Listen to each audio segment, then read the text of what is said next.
साथ निभाना साथिया के आने वाले एपिसोड काफ़ी ट्विस्ट और धमाकेदार होने वाले हैं। और आज का एपिसोड इतना खास होने वाला है।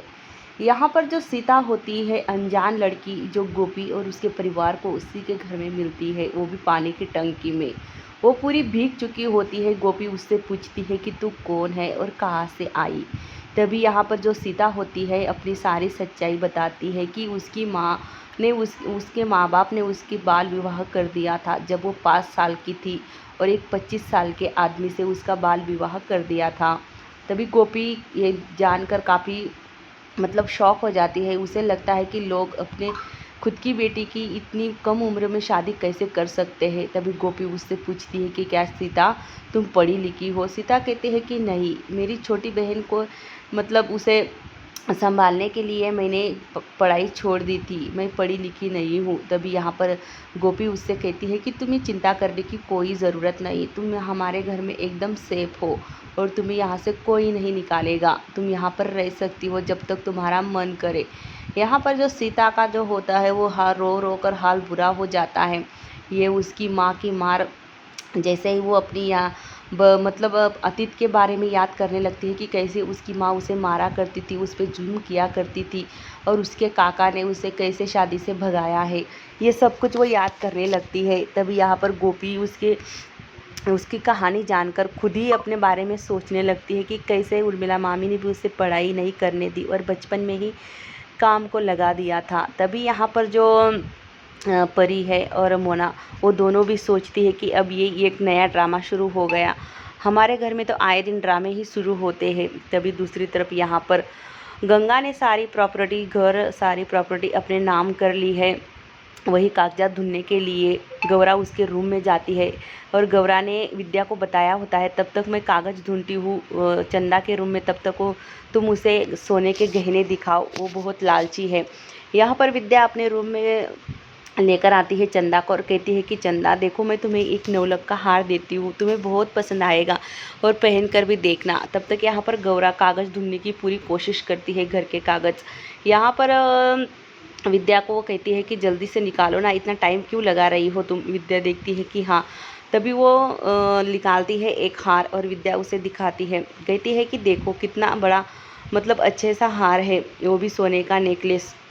यहाँ पर चंदा उस नेकलेस को देखकर काफ़ी खुश हो जाती है और कहती है कि जल्दी जल्दी मुझे पहनना है, दो जल्दी से। वही दूसरी तरफ यहाँ पर जो परिधि होती है वो कहती है कि गोपी बेन आप ये क्या कर रही हो, ये क्या हमारा घर है, कोई धर्मशाला नहीं है, आप किसी को भी इस घर में रहने की इजाज़त कैसे दे सकती हो। तभी गोपी कहती है कि परिधि क्या तुम्हें समझ में नहीं आता है, बेचारी लाचार है और कोई नहीं है उसका आगे पीछे, और उसकी बचपन में ही शादी कर दी थी, एक बूढ़े आदमी से वो शादी करेगी और यहाँ से हम उसे निकाल देंगे तो फिर से वो गुंडे उसके पीछे पड़ जाएंगे।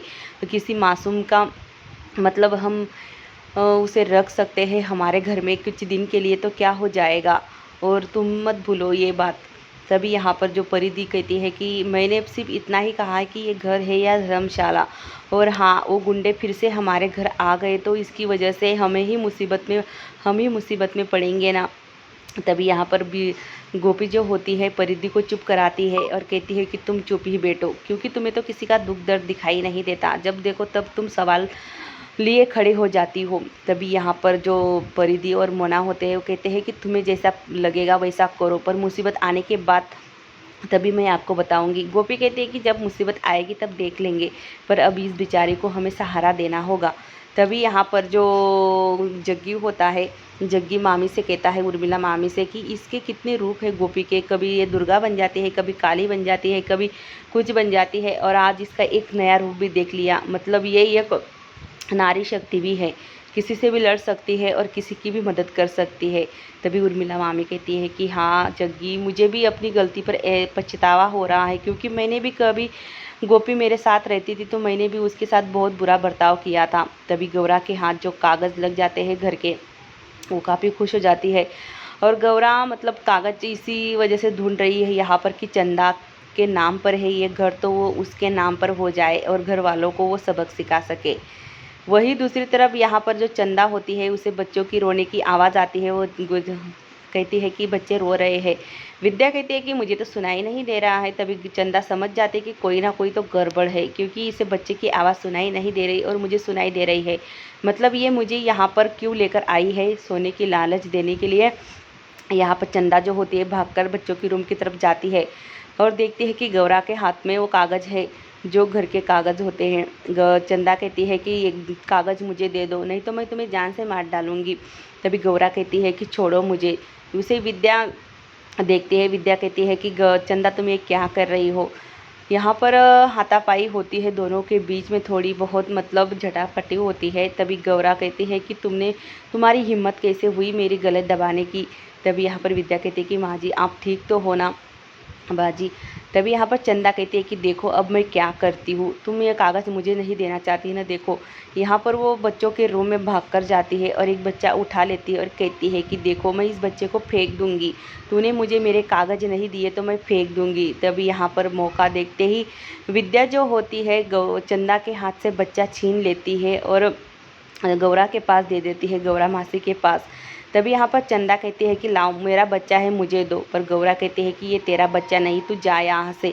इसी हाथापाई में यहाँ पर जो धक्का मारती है विद्या चंदा को, वो सीधा जाकर टकरा जाती है दीवार से और उसकी सर से बहुत ज़्यादा खून बहने लगता है, वो बेहोश हो जाती है। यहाँ पर एकदम से विद्या एकदम से सदमे में आ जाती है और कहती है कि क्या हुआ चंदा, तुम उठो ना, तुम कैसे मतलब तुम्हें इतनी चोट कैसे लग गई, मेरी कोई गलती नहीं थी, बस मैंने तुम्हें धक्का दिया था।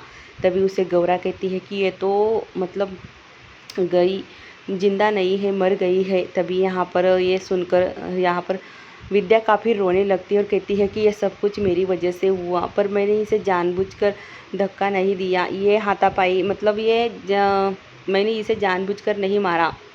तभी यहाँ पर गौरा उसे समझाती और कहती है कि ये बात राज ही राज रहना चाहिए, किसी को काना कान खबर नहीं लगनी चाहिए कि तूने चंदा को मारा है। तभी यहाँ पर विद्या को वो कहती है कि तुम बच्चों को लेकर अपने रूम में जाकर सुला दो, तब तक मैं देखती हूँ इसे, इसकी लाश ठिकाने लगाती हूँ। यहाँ पर विद्या काफ़ी रोने लगती है अपनी गलती पर। तभी यहाँ पर गौरा जो होती है उसे उसकी टांगें लेकर खींचकर उसे अपने रूम में लेकर आती है और उसके अंगूठे कागज़ पर लगवाती है। तब तक यहाँ पर चंदा को होश आता है और वो गौरा का गला पकड़ लेती है और कहती है कि तुम मुझे मारने की कोशिश कर रही है, मैं तुझे छोड़ूंगी नहीं। वो थोड़ी सी बेहोश होती है, थोड़ी सी होश आता है मतलब ऐसे।